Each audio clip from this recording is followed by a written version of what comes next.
Photo credit Apfin. We weren't busy watching sports contests, we did some reading. Here are the best things we read this year. The Three-Body Problem. We do not read much science fiction, but a year in which the real world felt increasingly dystopian seemed like a good time to start. I'm very glad I did, and that I chose Lou Sixon's Remembrance of Earth's Past trilogy, more often referred to simply by the name of the first book, The Three-Body Problem, to do so. It feels like an understatement to say that the scope of the novels is astounding. The ways in which their scope is astounding is itself astounding. The time and physical space that the books span, the creativity of their essential concepts, literally the dimensions in which the story takes place. It's all fundamentally more interesting than straightforward fictional world building. It's theory building, in many different forms, to the point where it's really building the foundation of a universe. And it's so damn cool. I found myself disagreeing with some of the core principles introduced in the latter half of the trilogy, and the third book had gender politics that particularly frustrated me. But the series as a whole is so tremendously thought-provoking, describing humanity's place and fate in the universe in such exacting and creative detail, forcing me to consider it all through lenses scientific and philosophical and religious alike, that I couldn't stop thinking about it for weeks.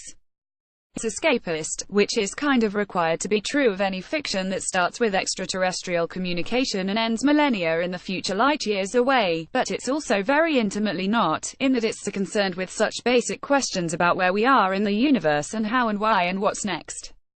I was genuinely sad to finish them and have to put them down, which is my favorite way to feel about a book and something I hadn't encountered quite like this in a while. Emma Bach-Eliary's Dark Materials. The most meaningful relationship I had in 2018 might have been with a woman I went on two mostly boring dates with because she works at a publisher and tipped me off that Philip Pullman had completed the sequel trilogy to his Dark Materials. So I went back and reread the original books, which I'd read as a tween when they came out.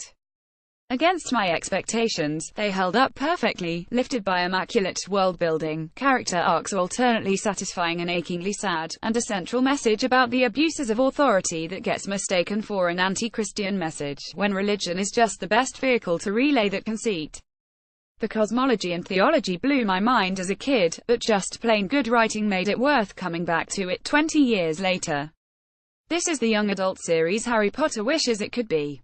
Barry Petchesky. Homegoing is the debut novel by Yaa Gyasi, which begins with two half-sisters in 18th-century Ghana and tracks their family lines through their tribal homes to slavery to the Jim Crow South to Harlem in the 1960s to modern-day America and then back to Ghana. It was published last year, and as many reviews have said, it lacks subtlety. But the story's attention to historical detail and its deft narrative linking outweigh the occasional blunt prose. I can't wait to read what Gyasi writes next. Laura Wagner. Killers of the Flower Moon. In Killers of the Flower Moon, David Grann tells the true story of the Osage murders, a reign of terror that hit the Osage Indian tribe in Oklahoma in the 1920s and resulted in the deaths of an untold number of Osage tribespeople. It's the kind of story Grann was born to tell, and he unspools a truly unbelievable but entirely true tale that includes serial murder, vast conspiracies, and labyrinthian mystery. Fans of even the most fantastical detective novels will not be disappointed by this story, as Grann uses his Herculean research efforts to deliver all the familiar twists and shocking reveals. The conspiracy is eventually revealed, and the mystery is solved. But what stuck with me about this book, what terrified me, was not the cinematic evil of the villain or the real-life death toll, but how neatly the story fits into the tapestry of American history. Once all the facts are revealed and the circumstances of the crimes are laid bare, what's crushing isn't that such a terrible thing happened in America, but that its happening was inevitable. Nurtured, even. This book is a page-turning mystery, but it's also just a short chapter in the great volumes of American plunder. Tom Lepus tape dossier. The sheer volume of seemingly damning yet incomprehensible evidence against the Trump family is so exhausting to keep up with that naked hucksters like Eric Garland have carved out their own niche as interpreters of the flood of information. Nothing of consequence ever happens and nobody significant ever gets punished for any crimes, but the level of noise is constant. It seems that every week there's a new story about how, say, Donald Trump, Jr. emailed "Let's do crimes" to hub@russia. Collusion, and every week it feels like anything less than a smoking gun doesn't matter. Everything is so stupid now that the stories never lead to anything, which leaves one feeling all the more resigned and hopeless. And then there's the mythical piss tape. A video hypothetically showing Donald Trump theoretically getting pissed on in a Moscow hotel room by workers would be easily understood by the entire public, and while I'm sure nobody would actually lose their job because of it, it would be inarguably embarrassing. It feels like the only looming of item consequence, which, given the hell world we live in today, probably means it doesn't exist. But who cares? The night that BuzzFeed reported on its existence was exhilarating, and I hope Ashley Feinberg finds it soon. Patrick Redford, he became a hate crime. She became a widow. In tragedy, the rush by reporters is to talk about the dead. How they lived, how they laughed, how they loved, how they died. The instinct makes sense. Death is the one punishment that cannot be reversed. But too rarely do reporters talk about those left behind. Audra D.S. Birch, in the New York Times, does the opposite of that basic journalistic instinct, bringing us the important story of Sunayana Dumala, the widow of Srinivas Kuchipotla, killed in an anti-immigrant attack in a Kansas bar. It's a heartbreaking story because of the way it reminds readers that there is no isolated incident, that every death ripples through a community, through a family, through a suddenly ended marriage. Birch is a masterful writer and reporter. I was in awe of her work at the Miami Herald, and still consider her the gold standard, and she captures every moment of heartbreak so thoroughly and pain you'll immediately start to wonder what you can do to try and stop the next senseless murder like that of Kuchipotla. Diana Moskovitz, Gravity's Rainbow. 6 years ago I finished Infinite Jest and, emboldened, believed I could easily tackle another famously difficult novel, this time Thomas Pynchon's 1973 tome about the Nazi rocket program at the end of World War II. That decision proved to be a life lesson in misplaced bravado, as I repeatedly false-started my attempts to complete even the first 100 pages. For years, I finally got a good amount of the book under my belt while hanging out in Juan Valdez coffee shops in Bogota, where I had nothing else to do anyway. I cannot recommend this book, and indeed upon finishing it do not even believe that it was that good. It is the best thing I read this year because it is the only thing I read this year. Tim Burke. The curfew. There is a junk store near my apartment that has recently lost its lease. It will almost certainly be closed for good by the time you read this. It is notionally a thrift store, and a decent percentage of the stuff that's in there would fit nicely into any other thrift store. Dinosaur Media platforms, weirdly large men's shirts, lots of paperback novels by Nadine Gordimer, but much of what's there could more strictly be called junk. In the back, behind a stuffed carousel of enormous threadbare women's coats, is a selection of books that turns over with surprising regularity, at least relative to the sprawling half-life of the average Banana Republic dress shirts for sale nearby. I go there every week and read the first pages of various novels. If it's good, I invest $1 in finding out whether the second page is better. That was how I found this book, a short and strange novel that was published in 2011. It begins with an act of political violence, an assassination, it looks like, carried out by people that don't seem afraid of reprisal, in a grim and secretive city ruled by an anxious and overbearing authoritarian state. The writing on that first page is pointed and unshowy and commanding, and definitely good enough to warrant $1 bet on its behalf. I was not prepared for how much better the book would get, or how Ball would take apart and then rebuild the narrative.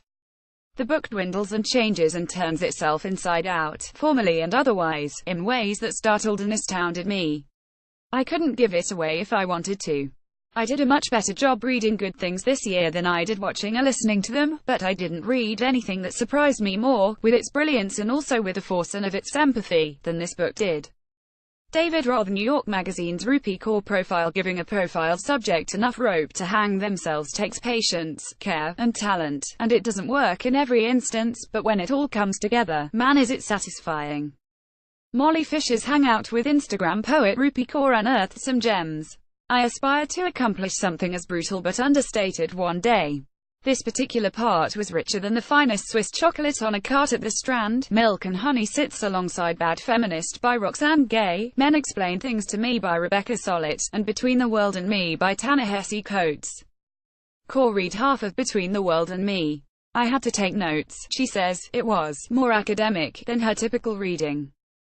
Recently she got Notorious RBG, and she's been enjoying that. This guy is the best, she says, noticing an edition of Kafka's Complete Stories. She's referring to Peter Mendelund, the book's designer.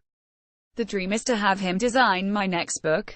His work, she points out, translates well across media, to different sizes, to posters, to digital. Same a Calafrighteous Warrior. Like last year, I actually did a decent amount of book reading this year, and were it not for the fact that I've fallen into a black hole of immersing myself in North Carolina history, the combined Infinity Gauntlet series one picked up would be the easy answer.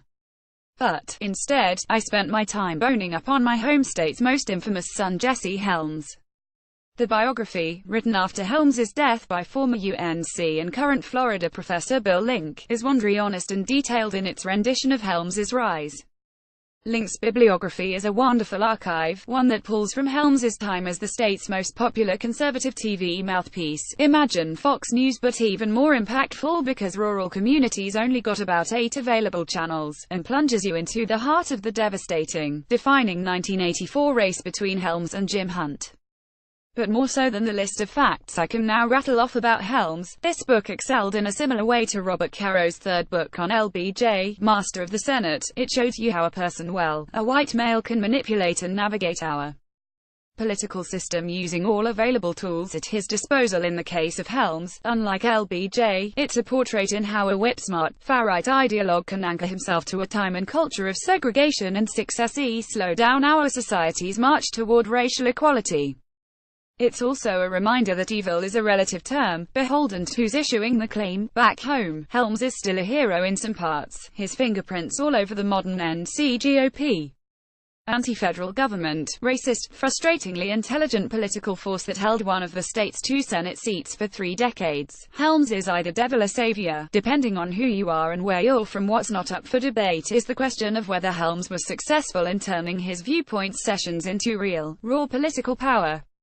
Nick Martinbones. This is a book about quarter horse racing, a sport I had literally never heard of until I read this. It's a special kind of horse racing where the horses run in a straight sprint. Horse drag racing. Did I mention the sport is hilariously crooked? Did I mention that vicious Mexican drug cartels are deeply entrenched in it? Fact, any sports book is wildly improved if it includes accounts of vicious drug cartels. I haven't read Seabiscuit, but I know there are no cartels in it, hence this is the superior book by far. Drew Magary.